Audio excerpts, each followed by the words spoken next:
Oi, pessoal. Então, como eu falei, eu vou responder algumas perguntas. Tá? Gente, não liga pra minha cozinha aqui. É porque a cozinha é o único cômodo que eu posso gravar as coisas desse horário da noite. Agora são meia-noite e 15. Porque minha filha tá dormindo, né? Minha pequenininha. E tem uma baguncinha atrás. Agora eu tô com esse vídeo aí full, né? Liga pra isso não, beleza?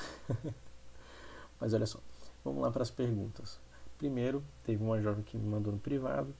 Ela estava lendo o livro da Tish Warren, né? Não sei agora se é o Liturgia do Ordinário, Oração da Noite, e me perguntou sobre a questão da ordenação feminina dentro da igreja anglicana, como é que isso funciona. Então, como é que isso funciona dentro da igreja presbiteriana? Como é que isso funciona dentro da igreja luterana? Sempre vai depender da denominação, né?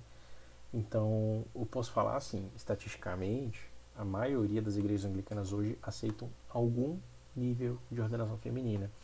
Tem gente que vai ordenar só mulher só para o diaconato.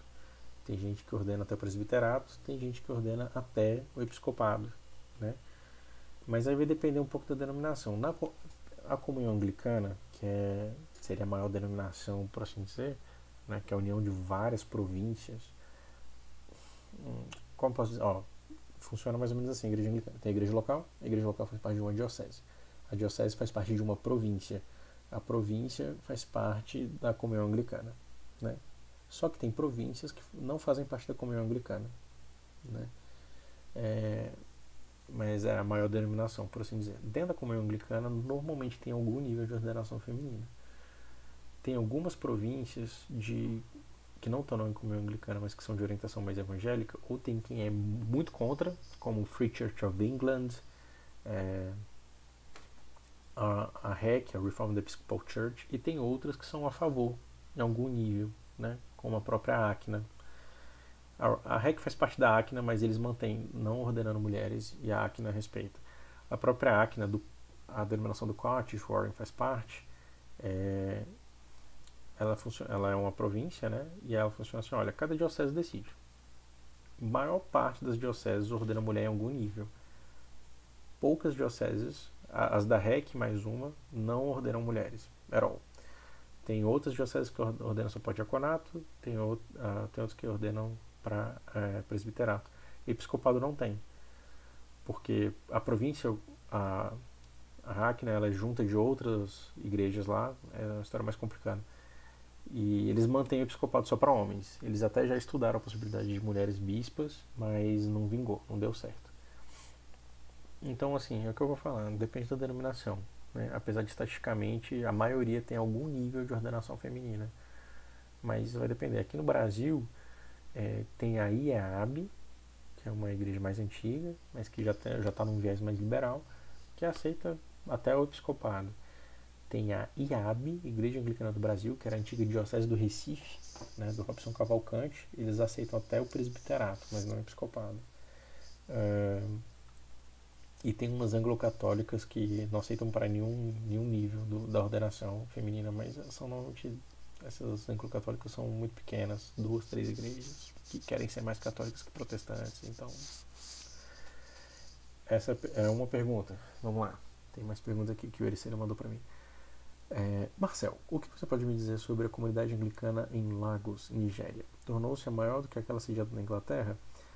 Sim, hoje a maior igreja, em números, a maior igreja anglicana do mundo é na Nigéria.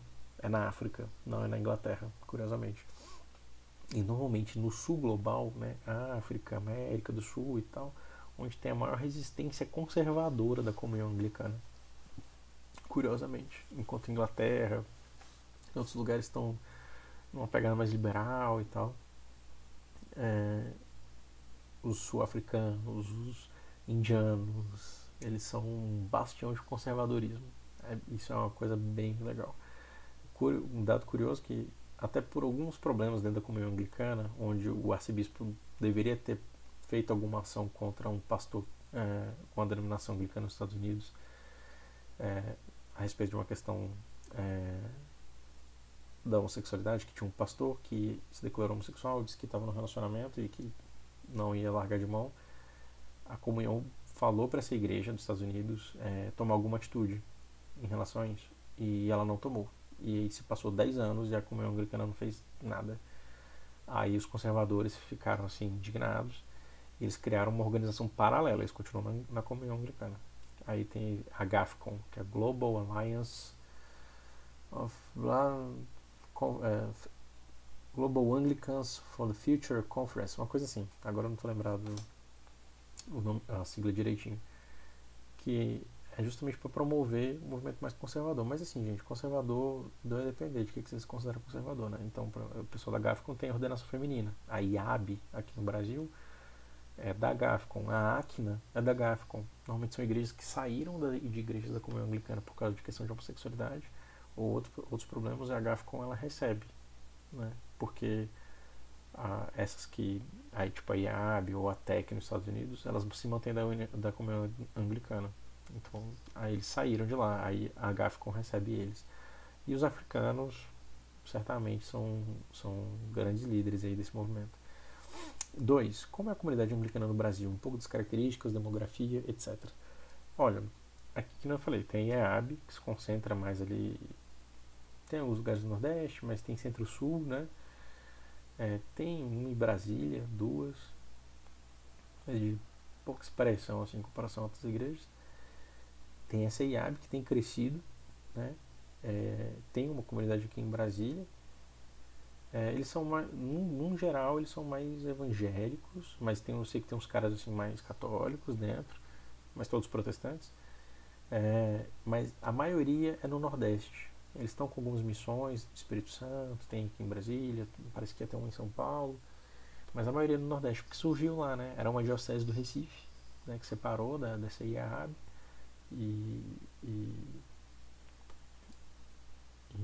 então assim, o grande foco é lá, né? Tem muita coisa lá.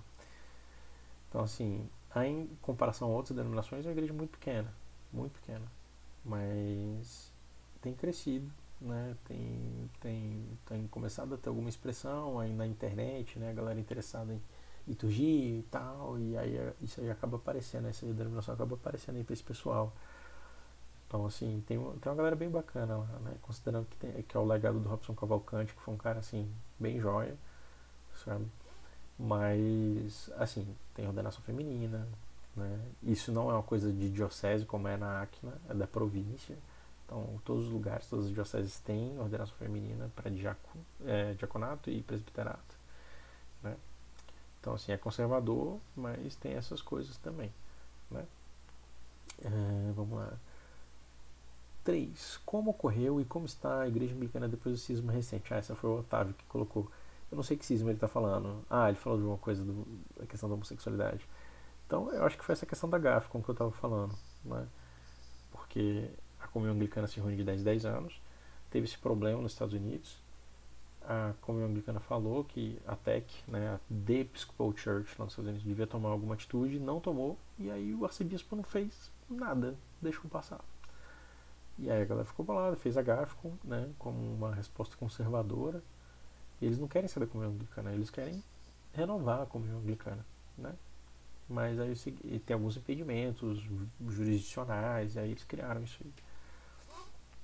aí. 4. O anglicanismo inevitavelmente será a possibilidade razoável para quem até se encantou com a teologia reformada, mas não se sentiu contemplada por ela em termos de liturgia. O anglicanismo será a evolução dos que há anos atrás saíram das igrejas pentecostais e foram para igrejas presbiterianas. O time do anglicanismo brasileiro dá conta disso? Muitas perguntas, né? Mas eu vou dar meus 2 dedos de teologia aqui. Cara, isso é mais uma opinião, né? Não é um fato histórico. Minha opinião é que, de algumas uma, né? O que acontece é que o mundo reformado aqui no Brasil, né, tem um viés muito puritano e às vezes meio evangelical, e às vezes meio boomer, assim, meio tiozão do WhatsApp para lidar com coisas de teologia. Então, assim, o que acontece é que a igreja reformada, historicamente, tem uma herança litúrgica muito boa. Se você for ver as liturgias da igreja reformada da Holanda, da igreja da Suíça francesa, Neuchâtel, Tem uma outra cidade que agora eu não lembro, que foi uma galera que migrou para os Estados Unidos, traduziu essas liturgias para o inglês.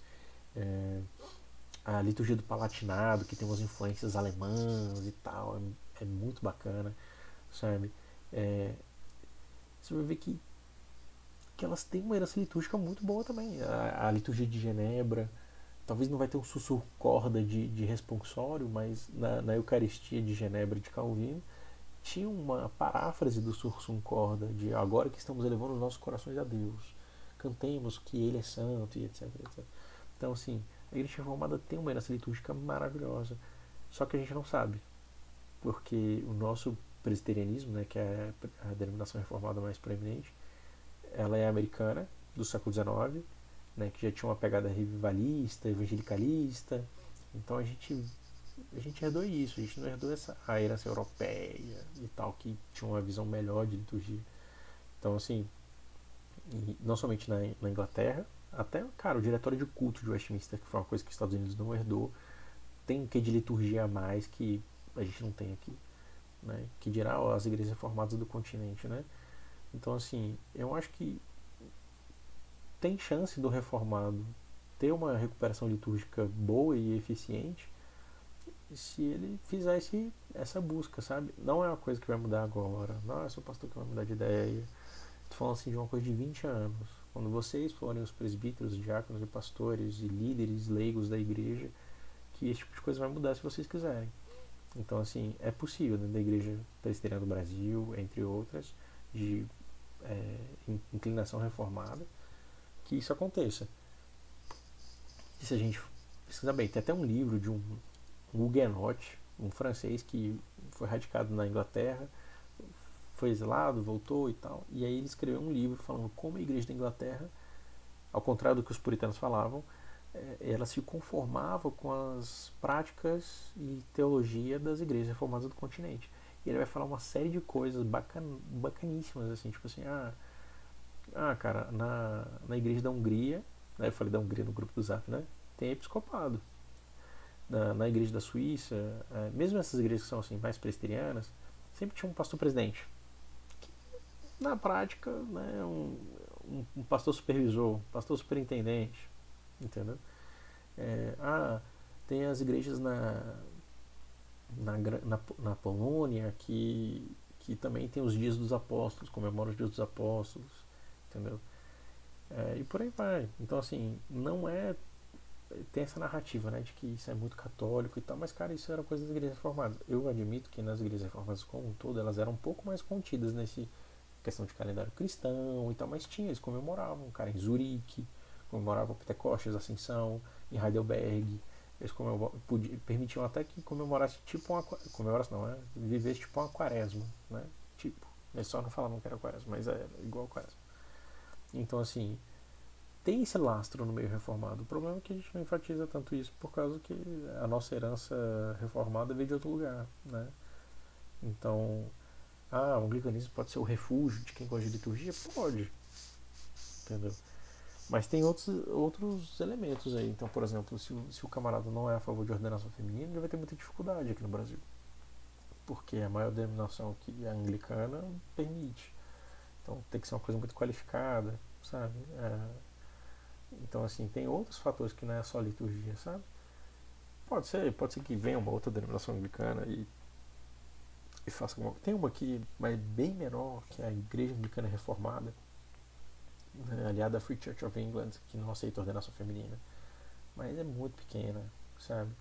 Então, assim, tem quem vai preferir? Sim, mas eu acho que o reformado tem material, tem herança litúrgica suficiente para poder viver uma boa liturgia, uma boa devoção diária.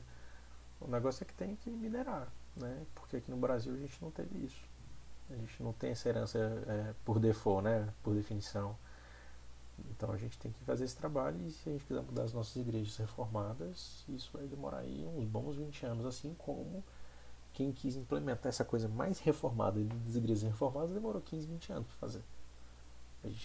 Pra gente ter uma fiel, pra gente ter os caras aí falando de teologia reformada assim, a plenos pulmões, demorou décadas, né? Então, eu acho que dentro, eu vejo uma virada litúrgica na igreja protestante aqui no Brasil, mas eu acho que isso vai demorar décadas para isso virar uma coisa comum, sabe? Então, tem isso. Pode ser que a igreja anglicana seja um refúgio? Sim, não tem problema. É, agora, eu acho que as igrejas reformadas tradicionais, mais tradicionais aqui no Brasil, têm recurso para poder viver uma vida litúrgica plena e de pau a pau com qualquer igreja anglicana. É, vamos lá. 5. O movimento de Oxford foi benéfico ou maléfico ao anglicanismo? Deu vida, beleza e tradição ao presbiterianismo com bispos ou aproximou de vez a igreja da Inglaterra, a igreja romana? Cara, eu acho que foi o Jared, né, que falou isso. É uma visão um pouco dualista, né? Eu até falei um pouco na palestra, eu expando um pouco melhor. O movimento de Oxford teve coisas muito boas, né? No momento onde tinha muito liberalismo teológico, os caras bateram os caras com a história da igreja. Mano, a igreja não é assim. A igreja tem ênfase na encarnação. A igreja tem ênfase. A igreja é uma igreja visível. A gente fala muitas de invisível e visível, mas, mano, foca na visível. Né?